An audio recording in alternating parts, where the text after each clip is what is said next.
The president claims there were up to 5 million illegal votes. And the defiant tweet appeared in minutes. After refusing to pay for Trump's $20 billion border wall. A deepening divide between the president and the press.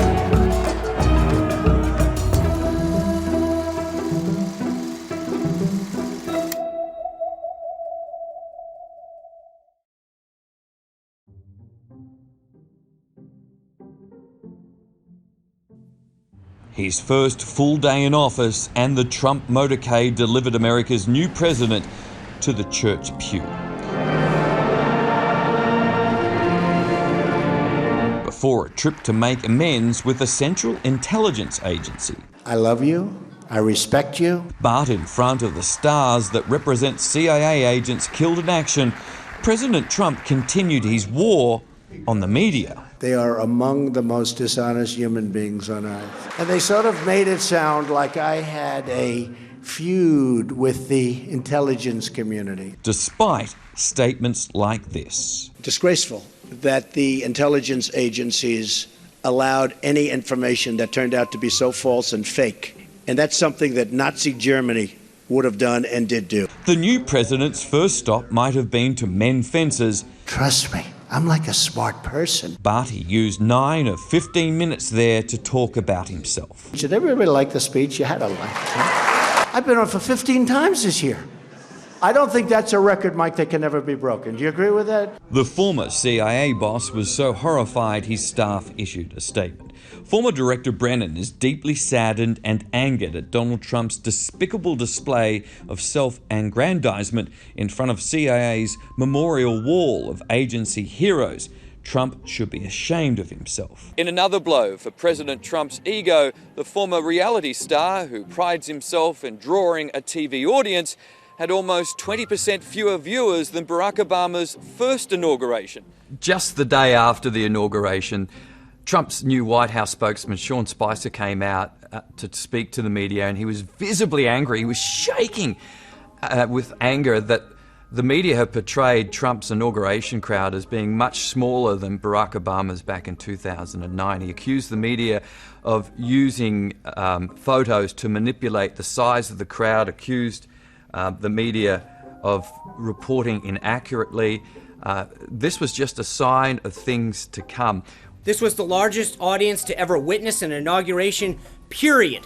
Of course, this was Donald Trump. Size does matter to Donald Trump, when other presidents probably really wouldn't care how big their inauguration crowd was, but Donald Trump certainly did care. He claimed there was between 1 to 1.5 million people in the National Mall in Washington, D.C. I covered Donald Trump's first inauguration. I also covered Barack Obama's inauguration, and if it matters, Barack Obama's inauguration was much bigger in size than Donald Trump. But a presidency isn't decided or judged upon by the size of their inauguration crowd, unless, I guess, you're Donald Trump.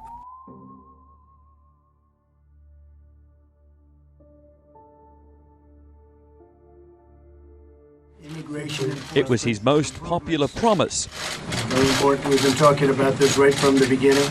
Today, President Trump put pen to paper to make his border wall with Mexico Build that wall! Build that wall! Build that wall! more than just a raucous election chant. Immediate construction of a border wall. It will initially cost American taxpayers up to $30 billion, but Donald Trump promises Mexico will pay it back. Will be reimbursed at a later date from whatever transaction we make from Mexico. Mexico's president is now considering cancelling a trip to the White House next week in protest, but Donald Trump doesn't care. We are going to get the bad ones out, the criminals and the drug deals. One of those executive orders was to use $20 billion to build a permanent wall between Mexico and the US. It's 3,000 kilometres, something like 1,900 miles long. While there are parts that are walled off, it's pretty sparse. Donald Trump, you'll remember, campaigned heavily on build that wall, and not only that, promised that Mexicans would pay for the wall. Well, Mexico basically said, stuff you, we're not paying for the wall. Donald Trump has his own fancy plane, but on his first trip on Air Force One, even he was impressed with his new flying office. Beautiful. Great plane. It was a bumpy flight, but not as rocky as his landing, arriving back in Washington to a real-life Mexican standoff. Mexico President Enrique Peña Nieto cancelled a White House visit next week after refusing to pay for Trump's $20 billion border wall. Unless Mexico is going to treat the United States fairly, with respect, such a meeting would be fruitless. The US could slap a 20% tax on Mexican goods. But by doing it that way, we can do $10 billion a year and easily pay for the wall. But in effect, that would mean American consumers would foot the bill, paying more for everything from avocados to car parts. Former Mexican President Vicente Fox voiced his country's anger. Mexico is a friend, a partner of the United States, and we understand U.S. people, but we don't understand you. Donald Trump came up with a great idea of let's have a Mexican import tariff. We would impose a tariff of 20% on all products that were imported from Mexico, until suddenly someone pointed out that it would be the Americans who were buying the products from Mexico who would pay for that tariff. So in effect, that it would be the Americans who were buying the products would end up paying 20% more for those products. So in effect, America would be paying for the wall. So that was quickly dumped. Not only did Mexico refuse to pay for the wall, but their former president Vicente Fox came out and said, "We're not paying for your wall." He couldn't have made it any more obvious.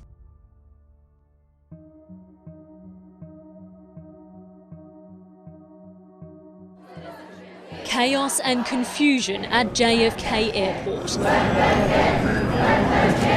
as thousands protest against President Trump's new immigration order. The executive order signed by President Trump is discriminatory. Less than 24 hours after it was signed, migrants were detained at airports across America, including US Army interpreter Hamid Darwish, held for 18 hours before being released. I'm very thankful and I'm very happy. Really, I forget what I face and what happened to me because of those people. 7 predominantly Muslim countries have been affected by the order. Syrian refugees are indefinitely banned. Citizens from the other 6 countries blocked from entering the US for 90 days. It's not a Muslim ban, but we were totally prepared. It's working out very nicely. But as resistance built across America, a federal judge intervened, today issuing an emergency stay, halting the deportation of visa holders and refugees who arrived in the United States after the order was signed. President Donald Trump, defiant and undeterred. We actually had a very good day yesterday in terms of homeland security. On another day of demonstrations over his travel ban. We will fight it with everything we have, and we will win this fight. But the Democrat senator's tears got little sympathy. Chuck Schumer yesterday with fake tears.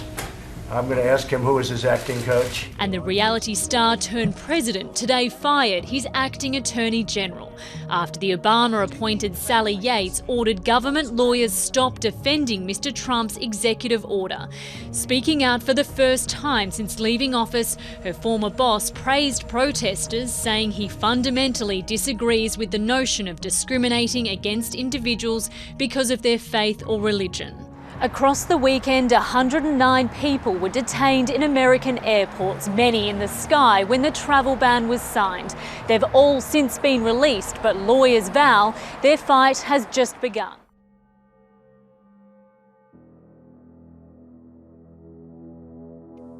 Even as it backed off the president's thunderous weekend phone call, I have a lot of respect for Australia. I love Australia as a country, but we had a problem. The Trump White House was tripping up. The president had a very cordial conversation with Prime Minister Trumbull. With who? Respect for Prime Minister Trumbull. Never mind they'd mangled Turnbull with Trump.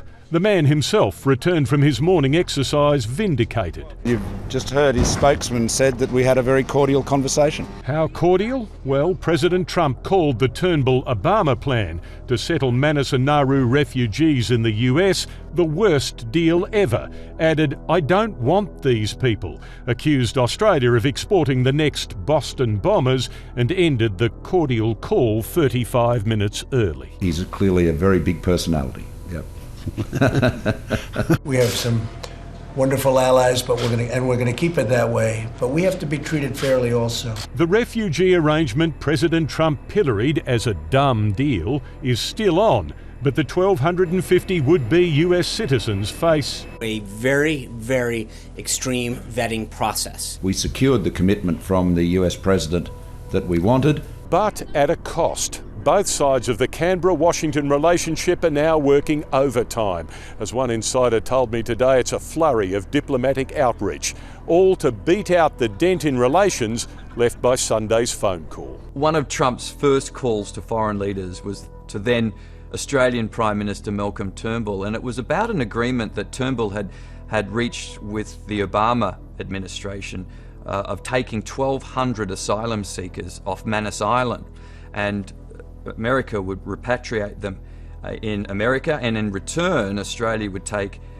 refugees from Central America and repatriate them in Australia. Well, Donald Trump was none too happy about that idea, and that was brought up quickly in that first meeting, first phone call with Malcolm Turnbull, and it got very heated. In fact, Turnbull said that Donald Trump kept interrupting him, talking over him. It got very heated. He said, "You're expecting me to take in the next Boston bomber, that you want me to bring in 2,000 potential terrorists."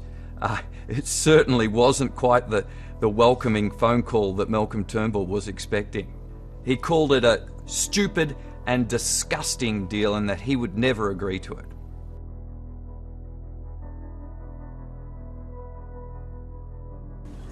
Tears of relief as families reunite. In airports across America, more are now scrambling onto US soil, unsure how long the doors will stay open. The embassy contacted me and they said, we are sorry and you are able to travel. Overnight, a federal appeals court rejected a bid to immediately reinstate the president's travel ban before he settled into his Florida Super Bowl party. President Trump upped his attack on the judge who blocked him, tweeting, "Just cannot believe a judge would put our country in such peril. If something happens, blame him and court system. People pouring in, bad." The appeals court could make its final ruling as soon as tomorrow, but it's a case that now seems destined for the Supreme Court.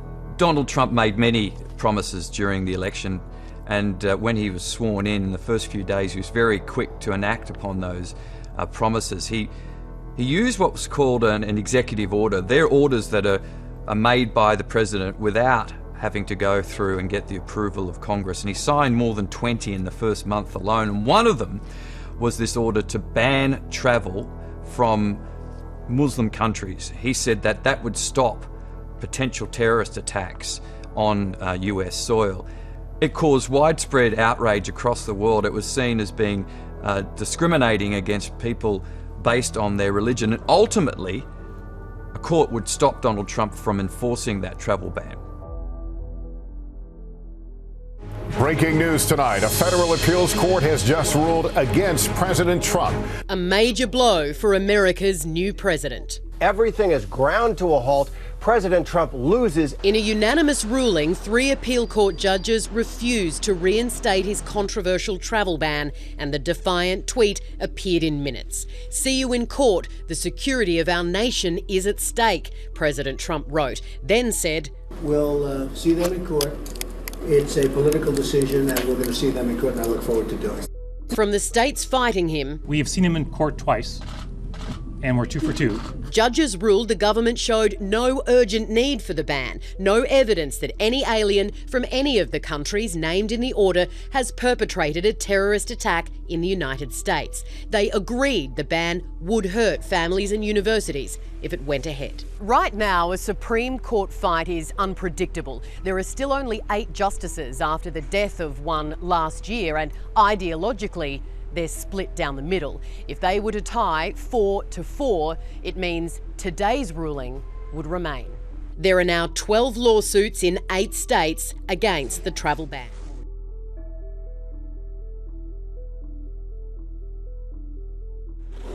On the 28th day, President Trump called a press conference with little notice and unleashed. I turn on the TV, open the newspapers, and I see stories of chaos. Chaos. Yet it is the exact opposite. This administration is running like a fine-tuned machine. For a fiery hour and 17 minutes, he railed against the media for not giving him credit. I inherited a mess. It's a mess. I mean, it's story after story after story is bad. I'm really not a bad person, by the way. No, but the tone is such. I do get good ratings, you have to admit that. I'm not ranting and raving. I love this. I'm having a good time doing it.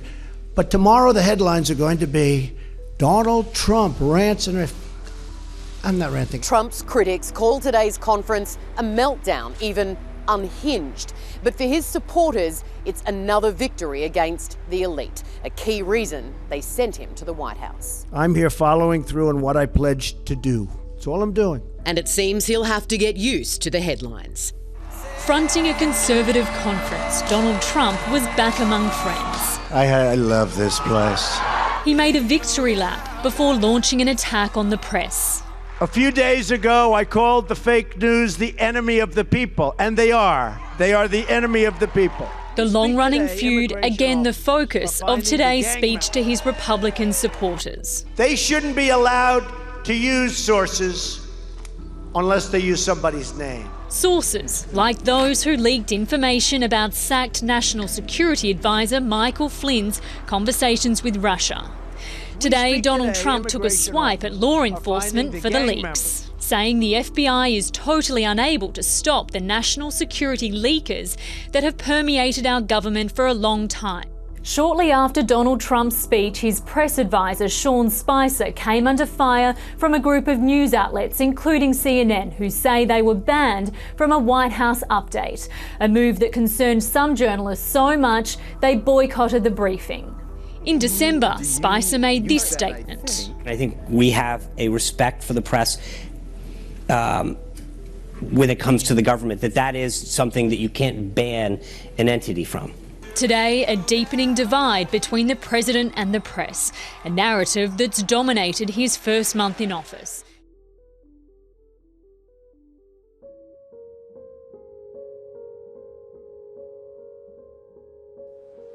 The President of the United States. Before country and Congress, Donald Trump delivered his most presidential moment, prime time. The time for small thinking is over. The time for trivial fights is behind us. I am here tonight to deliver a message of unity and strength, and it is a message deeply delivered from my heart. But on the floor, his battle to bridge the divide was striking. Some protested in suffragette white as the president vowed to deliver his America First promise. My job is not to represent the world. My job is to represent the United States of America.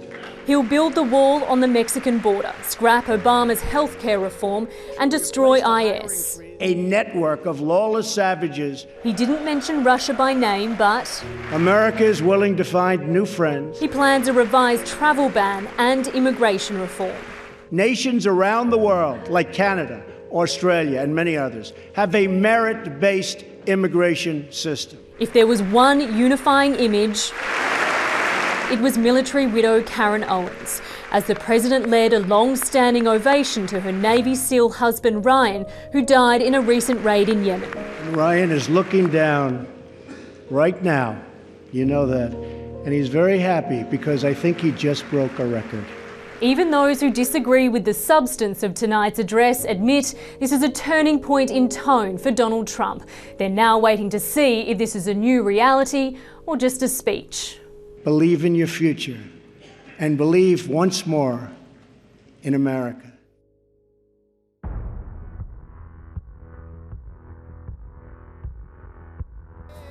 He arrived to open arms and cheers in Tennessee. Proud to be an American. But beneath the smile, let me give you the bad news. Donald Trump was seething. A judge has just blocked our executive order on travel and refugees coming into our country from certain countries. Just hours before it was due to take effect, travel ban Mark II was blocked by a judge in Hawaii. We will not tolerate discrimination on the basis of national origin or religion. The state argued the ban affecting citizens from 6 mostly Muslim countries would harm Hawaii's tourism, foreign students and businesses. Today's decision has set the stage for another showdown between the president and the judiciary, with Donald Trump vowing to challenge the decision in the Supreme Court.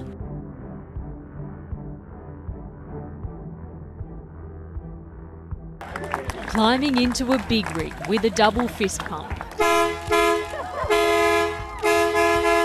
Donald Trump began his day in the driver's seat, promising American truckies his healthcare plan would protect them. Today the House is voting. But they weren't. In fact, as the president spoke, his health deal was flatlining. I don't think there can be a vote tonight because they don't have the votes. Still, the White House was overly confident. It's going to pass, so that's it. There's only Plan A. Right. At this point, is there an acknowledgement that perhaps there does need to be a Plan B if this vote doesn't happen tonight? Plan A. But less than 2 hours later, the vote was off, sparing the president a humiliating defeat as the man who brands himself the master negotiator struggles to get his own party to back him. This vote was more than just delivering on a campaign promise. It was personal. Donald Trump wanted a victory today, a symbolic win exactly 7 years since Barack Obama signed his health plan into law. He's America's negotiator-in-chief, but Donald Trump couldn't pull off his biggest political deal, replacing Barack Obama's controversial healthcare plan. We were very close. It was a very, very tight margin. We had no Democrat support. But the real failure was being unable to convince fellow Republicans, who now control Congress, to vote for Trump's healthcare plan. And I'm disappointed because we could have had it. His first major loss hurt. I will not sugarcoat this. This is a disappointing day for us. Doing big things is hard. Getting rid of Obamacare was one of Donald Trump's biggest campaign promises. Repeal and replace Obamacare. Moving from an opposition party to a governing party comes with growing pains. And, well, we're feeling those growing pains today. After 2 days of intense negotiations, Trump called off the vote at the last minute when it became obvious it would fail. Today is a great day for our country. It's a victory. What happened on the floor is a victory for the American people.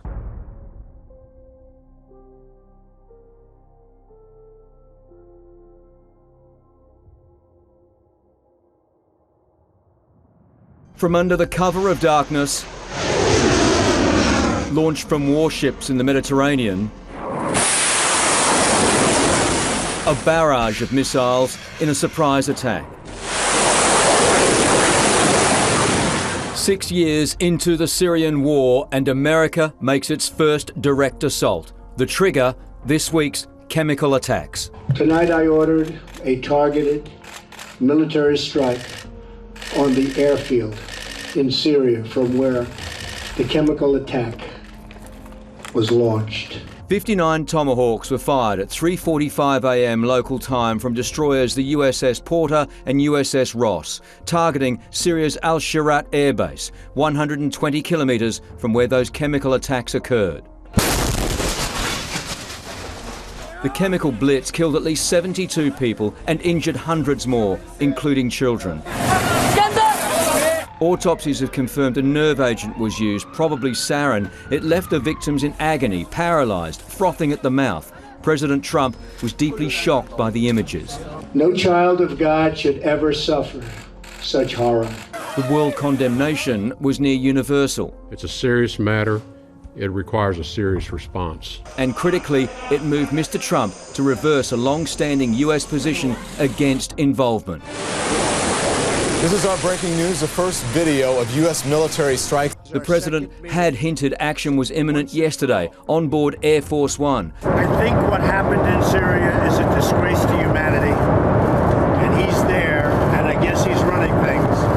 So something should happen. The attack killed at least 4 Syrian soldiers, including a general, and took out a dozen hangars, a fuel depot and air defences. It was a crime that called out for a swift response. And today the United States has responded. The Tomahawk cruise missiles, almost 3 metres long, fly low at 1,000 kilometres an hour, cost $750,000 each. They are the US weapon of choice to attack from safe distances. But there are grave implications now for Allied military in and over Syria, including Australia's F-18 Hornets. RAAF operations have not been suspended. We've taken all of that into account in terms of our own force protection. The question now, how will Syria's key backer Russia respond? Their relationship with the US now appears terminal. This has got to be one of the last nails, if not the last nail, in the coffin. The US and Russia endured decades of Cold War, everyone now praying a hot war isn't sparked. Good night, and God bless America and the entire world. Thank you. It's the mother of all bombs. 134, press, track, good job. For an enemy like no other. The 10-ton weapon seen in this 2003 test decimated a network of Islamic State tunnels in eastern Afghanistan. This was another very, very successful mission. It's the biggest non-nuclear weapon ever used by the United States. Another show of military might from Donald Trump's top commanders. Everybody knows exactly what happened, and what I do is I authorize my military. We have the greatest military in the world, and they've done a job as usual. The massive ordnance air blast is so heavy it had to be dropped from the back of a cargo plane.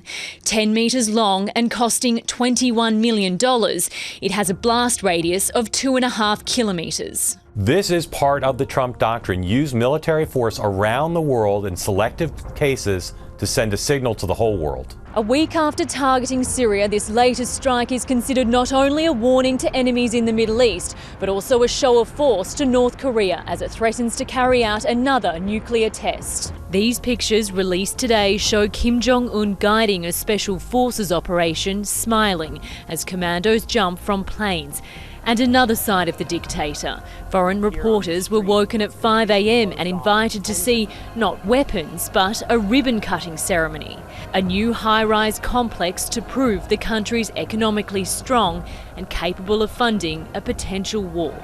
I don't know if this sends a message. It doesn't make any difference if it does or not. North Korea is a problem. The problem will be taken care of. With the attack on Islamic State, the president is proving he's willing to put his tough talk on the campaign. I would bomb the out of them. Into action.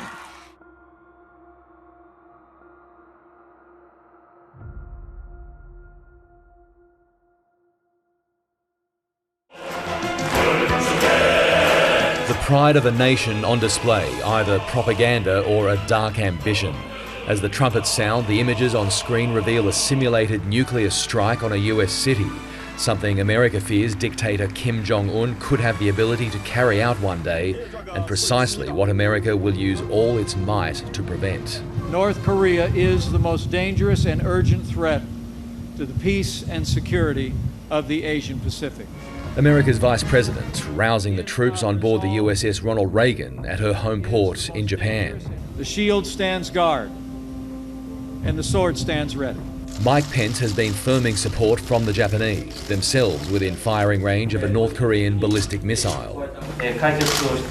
We need to exercise pressure against North Korea to engage in serious dialogue. The US was exercising pressure, claiming an aircraft carrier battle group was heading toward the peninsula to shoot down missiles. We are sending an armada. Very powerful. Instead, the Carl Vinson was actually steaming towards Australia for exercises. While the United States continues to exert pressure on Pyongyang, the fact remains it is placing a lot of pressure on itself as well. Donald Trump has vowed to solve what he calls the North Korea problem, and right now, diplomatic options are all but exhausted.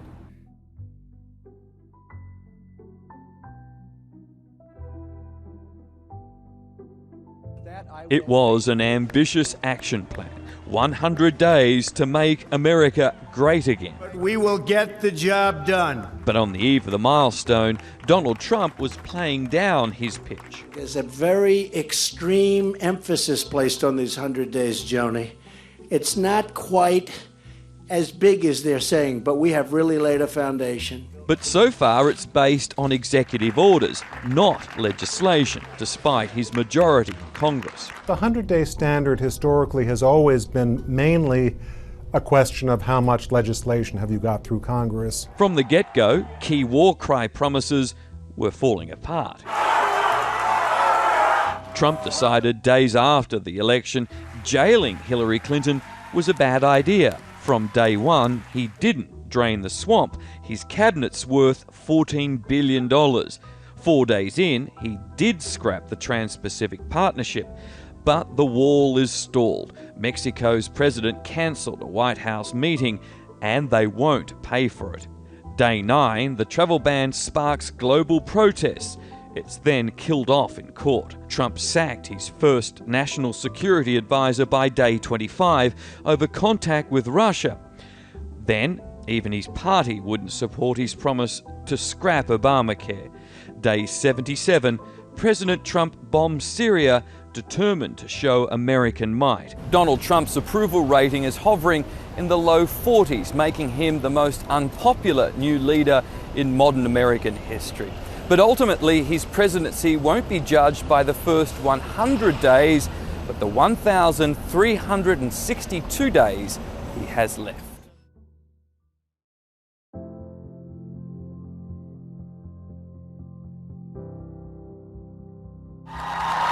Emerging from political hibernation, I'm now back to being an activist citizen and part of the resistance. Hillary Clinton laments what could have been. If the election had been on October 27th, I'd be your president. She claims FBI intrusion and Russian leaks fatally wounded her campaign. Well, every day that goes by, we learn more about some of the unprecedented interference, including from a foreign power whose leader is not a member of my fan club. Donald Trump called that foreign leader today. The first time he'd spoken to Vladimir Putin since authorizing airstrikes on a Syrian airbase. Russia said the attack on its ally breached international law. But today the White House said the conversation was a very good one. Speaking of awkward phone calls, Prime Minister Malcolm Turnbull is now on his way here to New York for his first meeting with Donald Trump, saying he's looking forward to the introduction, despite the president reportedly hanging up on the Australian leader earlier this year. It was a very frank, courteous and forthright call, and I'm sure we'll get on very well. Though the PM says the Trumps shouldn't count on a gift.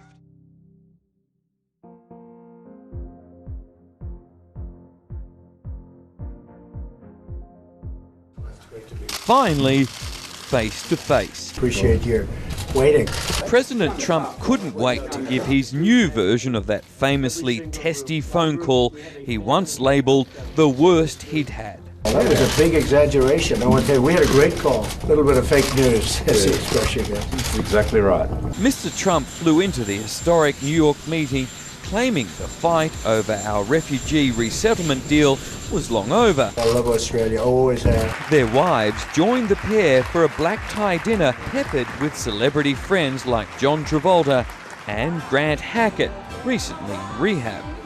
This was a long-awaited face-to-face with the American president, but Malcolm Turnbull would be forced to wait even longer. Their meeting delayed while Donald Trump remained in Washington, D.C. to push through his healthcare reform.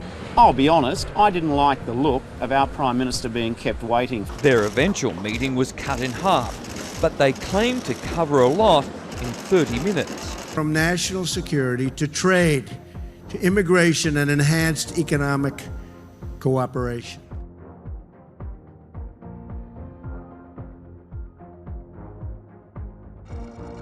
Standing front and centre in the traditional family photo, Donald Trump was revered in Riyadh. You have a unique personality that is capable of doing the impossible. I agree. But taking centre stage, the president turned the tables, challenging the Muslim leaders watching on to purge their societies of terrorism. There can be no coexistence with this violence. There can be no tolerating it, no accepting it, no excusing it, and no ignoring it. Casting the fight against extremism as good versus evil, not between the West and Islam. This is a battle between barbaric criminals who seek to obliterate human life and decent people, all in the name of religion. The president pledged to work alongside Middle Eastern nations in that battle, but put the onus for defeating terrorism back on the region. The nations of the Middle East cannot wait for American power to crush this enemy for them. Today's address was the centrepiece of Donald Trump's two-day visit to Saudi Arabia. It's widely seen as a step away from the anti-Muslim rhetoric of his campaign and a step towards easing concerns that his administration discriminates on the basis of religion. Iran, however, was singled out for training terrorists, extremist groups and militias accused of fueling the fire of sectarian conflict and terror. Music to the ears of Israel, where the president arrives tomorrow.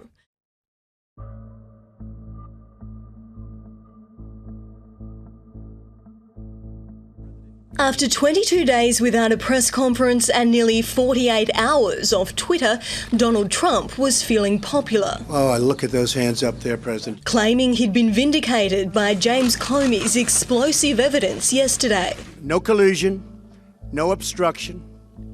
He's a leaker. James Comey confirmed a lot of what I said. But the president says Comey also raised some things he didn't say, denying he'd pressured the ex-FBI director to drop the investigation into former National Security Advisor Michael Flynn. I didn't say that. So he lied about that. Well, I didn't say that. I mean, I will tell you, I didn't say that. Also rubbishing claims he demanded James Comey pledge his loyalty. I hardly know the man. I'm not going to say, I want you to pledge allegiance. Who would do that? Who would ask a man to pledge allegiance under oath?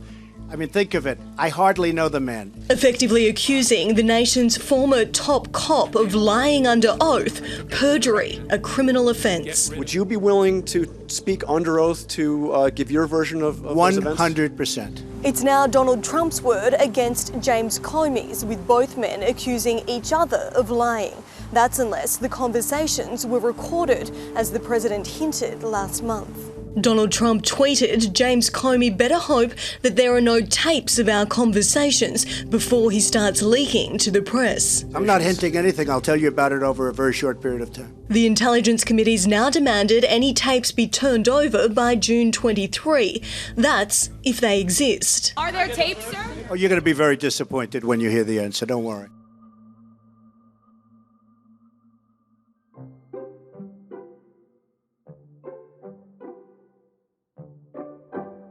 They are some of the biggest names on pay TV in America. MSNBC's Joe Scarborough and Mika Brzezinski love to take aim at Donald Trump. Well, he's covering his hands here because they're teensy. He doesn't know his own positions on a health care bill that he's passing. He seems confused. Today, the president fired back, tweeting, "How come low IQ crazy Mika, along with Psycho Joe, came to Mar-a-Lago 3 nights in a row around New Year's Eve and insisted on joining me. She was bleeding badly from a facelift. I said no. The White House insists President Trump was provoked. He fights fire with fire. Even Republicans admit he's gone too far this time. Tweets like this are inconsistent with the greatness of the country and the office. There is no need for such uncivil language. What we're trying to do around here is improve the tone and the civility of the debate, and this obviously doesn't help do that. His latest tweet is strikingly similar to this remark about debate moderator Megyn Kelly. See, there was blood coming out of her eyes, blood coming out of her wherever. Then there was that Access Hollywood tape. Grab him by the I can do anything. Critics suggest Donald Trump should seek the advice of another prominent female, his wife, First Lady Melania, who has launched an anti-cyberbullying campaign.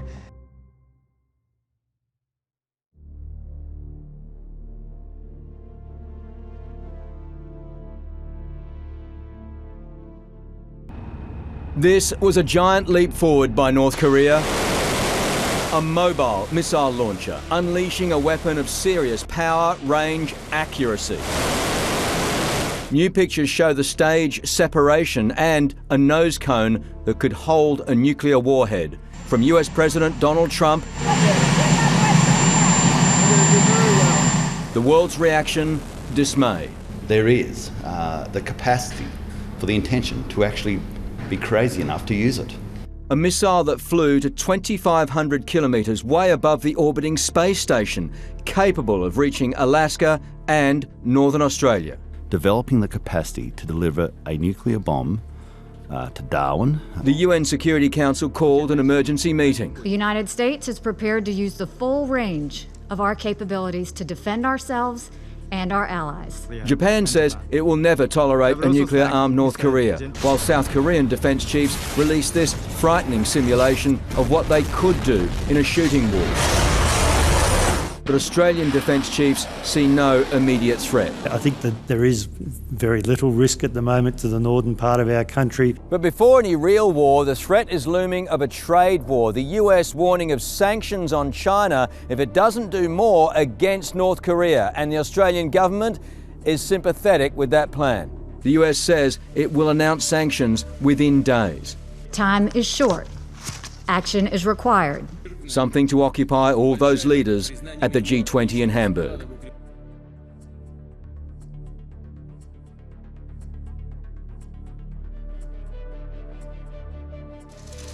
Putting policy before internal politics, Donald Trump got down to business, signing off on fresh sanctions against Russia and backing new immigration rules. He's promised to stop illegal immigrants while now reducing legal entries too. This competitive application process will favor applicants who can speak English, financially support themselves and their families. He's using Australia as a blueprint for the biggest overhaul to America's green card system in 50 years. One of the things that I think is most compelling about the Australian system is the efforts to make sure that immigrants are financially self-sufficient and make sure they're able to pay for their own health care and things of that nature. And that's certainly one of the things we took from that. But the plan faces tough opposition from Congress. To cut immigration by 500,000 people, legal immigration, doesn't make much sense. While he endorsed one bill today, President Trump reluctantly signed off on another, agreeing to impose sanctions on Russia, but calling the legislation significantly flawed, even unconstitutional. In a Facebook post, Russian Prime Minister Dmitry Medvedev said the move amounted to a full-fledged economic war.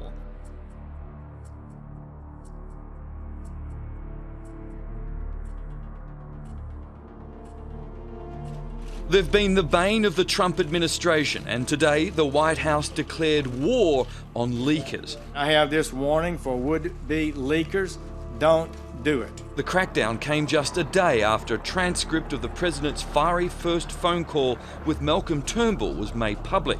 We will find you. We will investigate you. We will prosecute you to the fullest extent of the law. Leak investigations have tripled under the Trump administration. So many a special unit has been set up at the FBI, with even the media possibly targeted. We will not allow rogue anonymous sources with security clearances to sell out our country. This, as Special Investigator Robert Mueller now has several grand juries working on the Russian collusion probe, a sign that criminal charges could be closer. Lawyers for the president continue to insist he's not a target.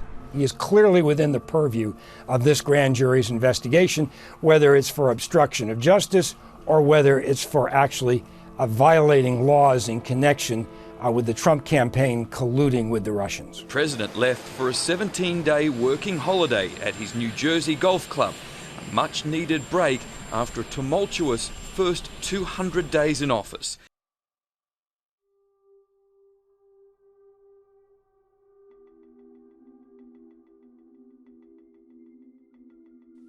This is the moment a nation tuned into a battle that had been brewing for days. A car plows into a crowd of people on the streets of Charlottesville, Virginia.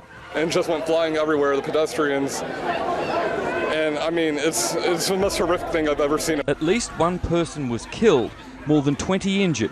Witnesses say they were counter-protesters, marching against the thousands of white nationalists who had descended on the city for a second straight day. There was blood all over the streets. The car did not have any plates. Tinted out windows, we couldn't even see them. It seemed like it was planned. The chaos in the streets was mirrored in the skies. A police helicopter, which had been monitoring the scene, lost control, spiralling into the ground, killing the 2 officers on board. We kind of saw like a billow of smoke, I guess, above the trees over there. Ultra-right and white nationalist groups are in the southern city to protest plans to remove a statue of a Civil War general. Waving Confederate and Nazi symbols, they taunted those who challenged their message of hate. We condemn in the strongest possible terms this egregious display of hatred, bigotry, and violence on many sides. On many sides. Above all else, we must remember this truth. No matter our color, creed, religion, or political party, we are all Americans first. A state of emergency has now been declared, giving law enforcement more resources to try to keep the peace. 150 years after the Civil War, Confederate monuments are being taken down or covered up as Americans march against hatred and their president. No more hate! Outraged by Donald Trump's assertion that the Charlottesville riot was not the fault of white supremacists. I think there's blame on both sides. The claim prompted both former Bush presidents to issue a rare joint statement saying America must always reject racial bigotry, anti-Semitism and hatred in all forms. Condemnation repeated in the president's own party. We should speak unequivocally, condemning their hatred, condemning their racism. This is terrible. The President of the United States needs to condemn these kind of hate groups. Donald Trump now faces a full-scale rebellion, today disbanding 2 of his business councils, trying to avoid a mass exodus after 8 business leaders quit in protest. As Charlottesville laid to rest a victim of that violent day. No father should have to do this. Heather Heyer was mowed down by a car allegedly driven by a neo-Nazi. They tried to kill my child to shut her up. Well, guess what? You just magnified her. No public comment from Donald Trump, who returned to his golf course in New Jersey. Instead tweeting his condolences, saying Heather was a truly special young woman. She'll be long remembered by all.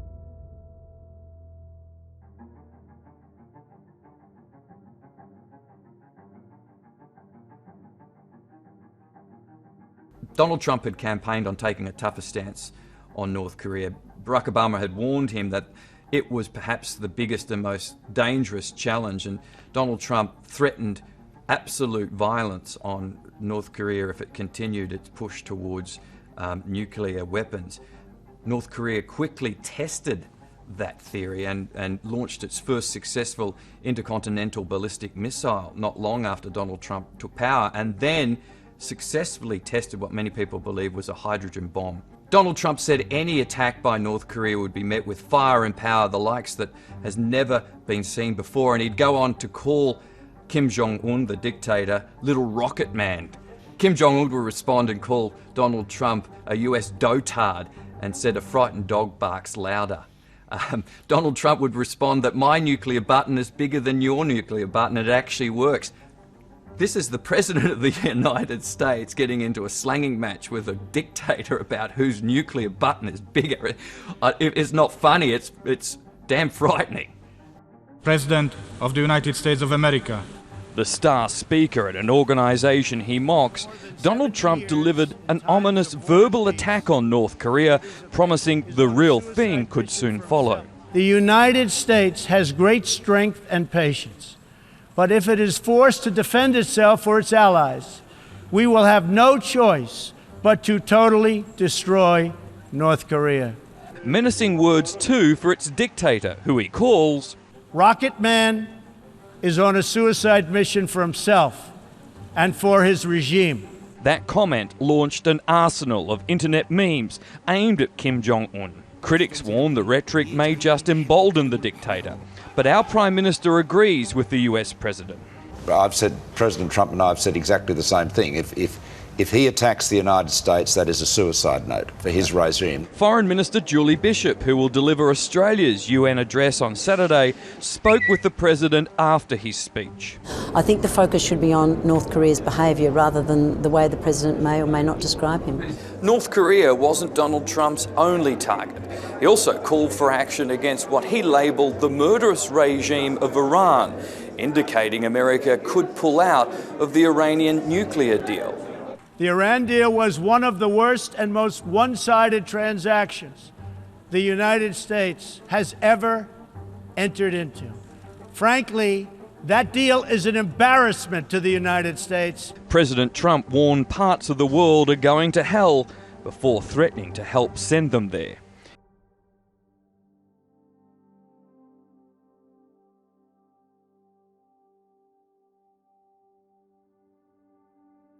In hurricane-ravaged Puerto Rico, the US president throws aid and receives praise for the response to a disaster caused by Mother Nature. While on the homeland, Americans grapple with a man-made tragedy. But if they want a debate on guns, it's not a priority at the White House. The police department has done such an incredible job, and we'll be talking about gun laws as time goes by. Before President Trump left for the hurricane zone, he spoke by phone to the Las Vegas mayor and police chief. Verbal support as more states were drawn into the tragedy. The gunman bought his cache of weapons in Utah, California, Texas, and Nevada. Enough deadly power to keep firing for 11 minutes. SWAT teams found him dead beside his munitions 72 minutes later and realized the carnage could have been even worse. A gun show is scheduled this weekend, not far from Mandalay Bay. Donald Trump and his fellow Republicans have taken some action on gun laws. They've made it easier for people with a mental health issue to get hold of a gun, ending the increased background checks put in place by Barack Obama. As much as we might hope to, we cannot banish evil from the earth. Congress can't do that. The President can't do that. What Congress can do, what Congress must do, is pass laws that keep our citizens safe. Staunch Republicans are showing rare signs of softening. All things that make America safer and don't infringe on the Second Amendment count me in. So you think now is the time to have this policy debate? Yeah, I think so. I think it'd be a good time to have a hearing. But their president will need to listen first. Can't hear you. President Trump, like so many presidents, would very quickly be confronted with one of the scourges of America, gun violence. And in October 2017, 60 people were shot dead while attending a country music festival. Stephen Paddock, the gunman, had rented a room in the Mandalay Bay overlooking where the concert was. He had a dozen or so high-powered weapons and fired more than 1,000 shots. The people below had no chance. This absolute wall of bullets coming towards them unexpectedly. 60 people died. He later killed himself. But what it did, it would test Donald Trump, as other presidents had been tested, on America's love of guns. Donald Trump had run for office, very much pro-gun.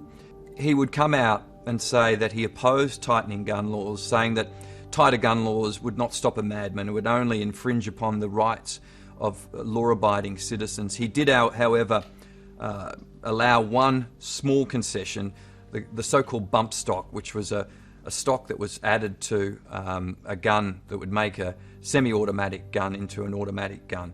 But other than that, laws were not changed.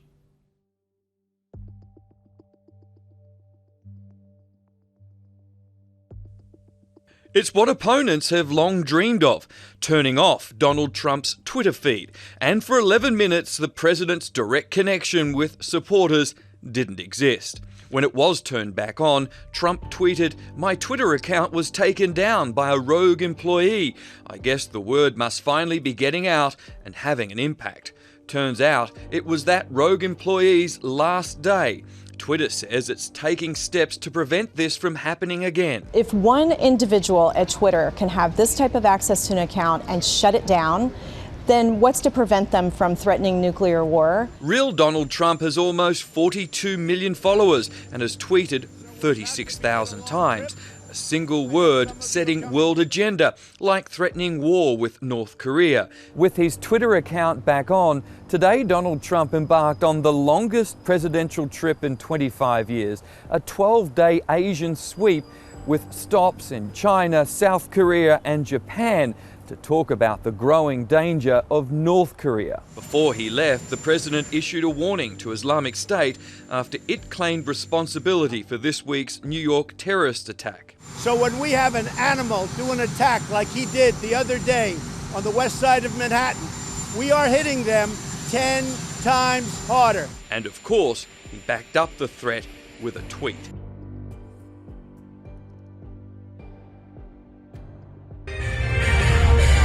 In Beijing, they were painting the town red on the day that happened to mark Donald Trump's first anniversary. The President of the United States! His election was a political earthquake, and ever since, the cracks have stretched across America. I'm not going to give you a question. Can you stay categorically? You are fake news. Sensations, scandals and surprises at an exhausting, almost daily tempo. There was no collusion.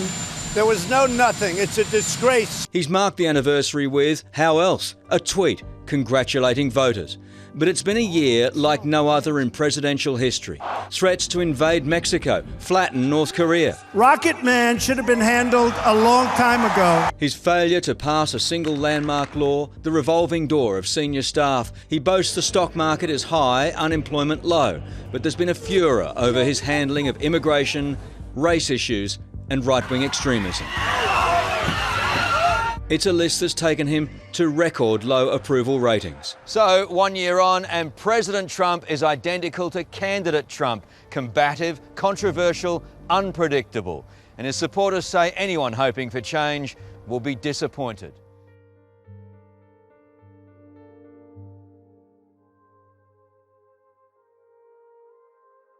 After the pre-dawn vote came the victory lap. It was a fantastic evening last night. We passed the largest tax cuts in the history of our country and many other things along with it. President Trump is tonight a step closer to his first major legislative win. Senate voting to slash America's company taxes from 35% to 20% and deliver modest tax breaks for families and individuals. It's about restoring the American dream. But the dream won't come cheap, adding over $1 trillion to the deficit. Most Americans will rue this day. Democrats say it will hurt, not help the middle class.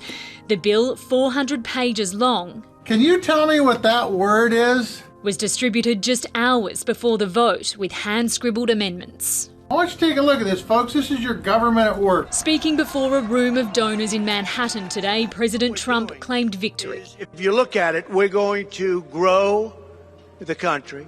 We're going to grow jobs. We're going to be growing everything. While outside, kill this bill! The news was met with a chorus of resistance. Want to know who will reap the huge benefits under this plan? Ultra-wealthy individuals and corporations who aren't hanging on by a thread. The question for Americans now is whether the company tax cuts will result in more jobs and higher wages, or if businesses will pocket the extra cash. The bill will now go to the House of Representatives, and President Trump wants a final version on his desk by Christmas.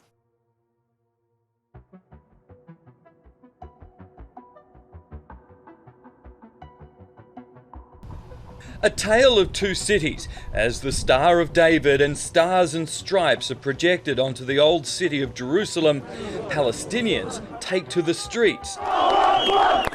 Both expected reactions to this. It is time to officially recognize Jerusalem as the capital of Israel. 7 decades of international policy changed in an instant. This is nothing more or less than a recognition of reality. Palestine sees a different reality, where East Jerusalem would be the capital of a future Palestinian state. It's going to be a grave mistake.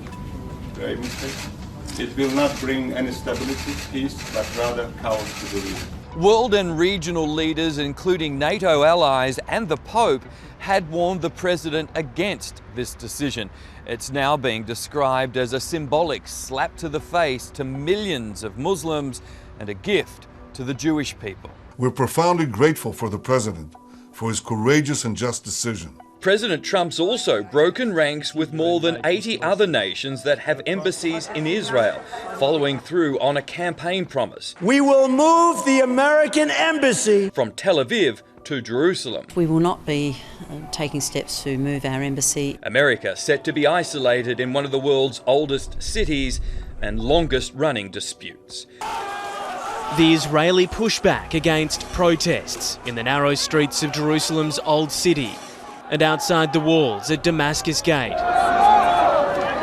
A zero-tolerance approach from Israeli security forces, dragging some men away, trying to keep a lid on what was billed as a day of rage, but may have been more a day of mere agitation, and for some, frustration at Donald Trump's unilateral decision to recognise Jerusalem as Israel's capital, a city Palestinians want one day as their capital, is largely occupied by Israel.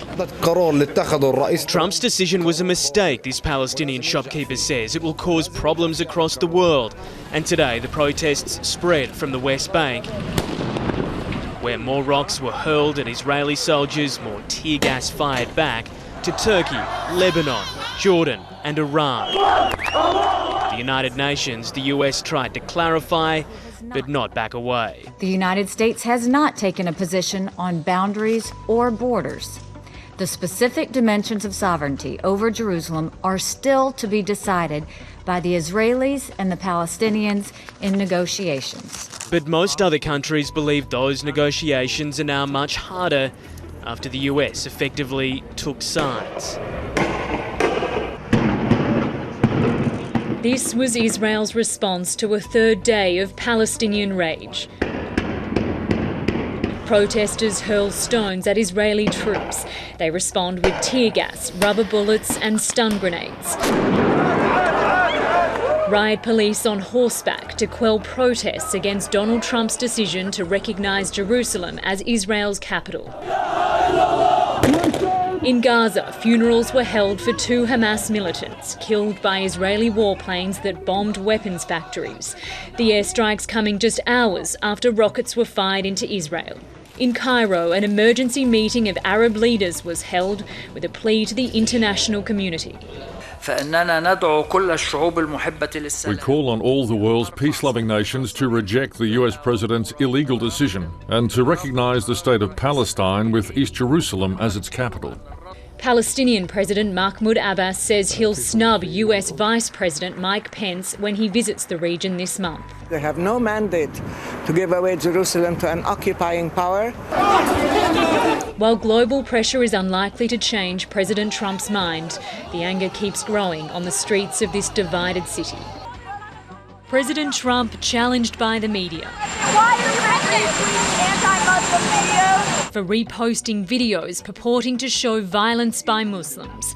The clips, some too graphic to show in full, were originally published by this woman, Jada Franson, from the far-right ultra-nationalist group Britain First. Charged last year with religious aggravated harassment, today relishing in the president's endorsement. I was delighted to see that the leader of the free world, President Donald Trump, had retweeted content from my Twitter account. The president's tweets were met with condemnation on Capitol Hill and a stunning rebuke from Theresa May, who said it is wrong for the president to have done this. The tweeter-in-chief fired back, telling the British Prime Minister, "Don't focus on me, focus on the destructive radical Islamic terrorism that is taking place within the United Kingdom. We are doing just fine." This afternoon, this violent video was branded a fake, badged as a Muslim migrant attack, but according to Dutch officials, the perpetrator was born and raised in the Netherlands. Whether it's a real video, the threat is real, and that is what the president is talking about. Tonight, the former leader of the Ku Klux Klan praised Donald Trump for his retweets as the White House was once again left to defend the president's judgment.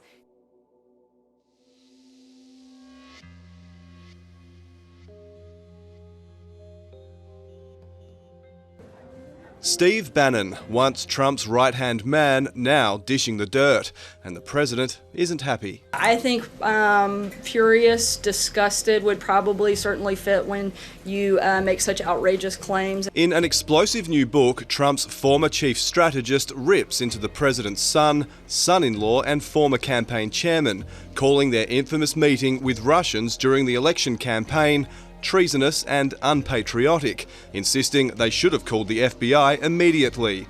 Trump's response, a scathing statement saying when Bannon was fired, he lost not only his job, he lost his mind.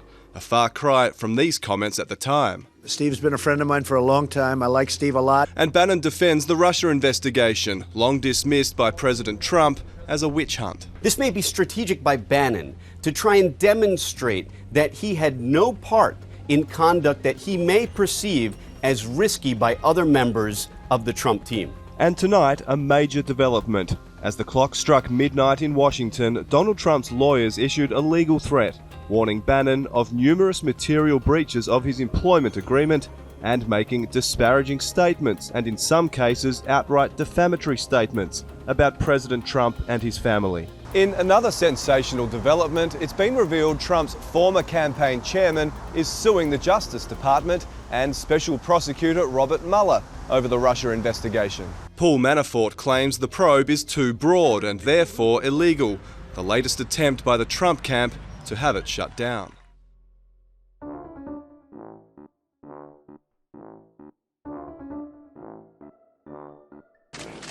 A furious Donald Trump fires back, defending his fitness for office. I was a very excellent student, came out, made billions and billions of dollars, became one of the top business people, went to television and for 10 years was a tremendous success, as you probably have heard. Slamming Fire and Fury as fiction and its author as a fraud. I never interviewed with him in the White House at all. He was never in the Oval Office. On the day it was released, the controversial tell-all became a bestseller. Author Michael Wolff claims those closest to the president question his ability to do the job. They say he's a moron, an idiot. The president first hit back online, launching a bizarre Twitter tirade. My two greatest assets have been mental stability and being, really smart, he said, before describing himself as a genius, and a very stable genius at that. Trump's attempts to have the book banned from sale have so far failed. I consider it a work of fiction, and I think it's a disgrace that somebody's able to have something, do something like that. The libel laws are very weak in this country. But the president once again saved his most scathing criticism for the man who helped get him into office in the first place, former chief strategist Steve Bannon. Donald Trump says he gave Michael Wolff too much access. But I don't know this man. I guess Sloppy Steve brought him into the White House quite a bit, and it was one of those things. That's why Sloppy Steve is now looking for a job. Donald Trump's declared himself a, quote, very stable genius. I'm really smart. I'm smart. I'm like a smart person. Trust me, I'm like a smart person. Today, a doctor offered his own diagnosis. The president, he's very sharp. With questions swirling about his mental fitness, the commander-in-chief requested a cognitive exam be included in his first annual presidential health check. And I think he saw doing the physical as an opportunity to put some of that to rest. The White House physician ruling out early-onset Alzheimer's and dementia and criticising medical professionals suggesting it. But at 6'3" and 110 kilograms, the president is clinically overweight. The lover of fast food and dessert warned to try a low-fat diet and exercise. He's more enthusiastic about the diet part than the exercise part, but we're going to do both. He also doesn't get enough sleep, just 4 to 5 hours a night. He has a lot of energy and a lot of stamina.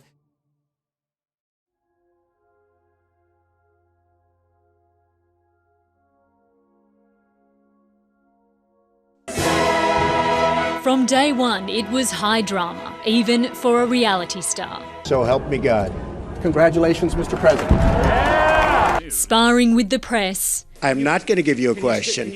You are fake news. Sparking protests over immigration. This is what democracy looks like. On a global stage, he isolated some, sized up to old foes. Rocket Man should have been handled a long time ago. And sparked fury over his handling of race issues. I think there's blame on both sides. Those advising him in the West Wing had a short shelf life. His most trusted are now turncoats in fiery tell-alls. Donald Trump has redefined the rule books of a presidency. His words and tweets unfiltered, at times stunning. But for his loyal band of supporters, they say he's doing exactly what they elected him to do. Joanna DeFranco is among the Trump loyalists. I was like, this man is amazing that he knows what I'm thinking. Everything I voted for him for, he's doing. Tax reform passed, so I'm going to have more money on my paycheck starting here shortly. Reform to help big business, further fueling a stock market surge. Today, the president was back among fans at an anti-abortion rally to support their cause. That is the right to life. As he enters his second year with the cloud of a Russia investigation and now a government shutdown. A Trump shutdown would be a perfect encapsulation of the chaos he's unleashed on our government. With both sides pointing the finger. We all knew Donald Trump would be a different president. That was obvious. But we also believed that once in the White House, the power of the office, the responsibility would make him less unpredictable. Little did we know, a lot more was to come.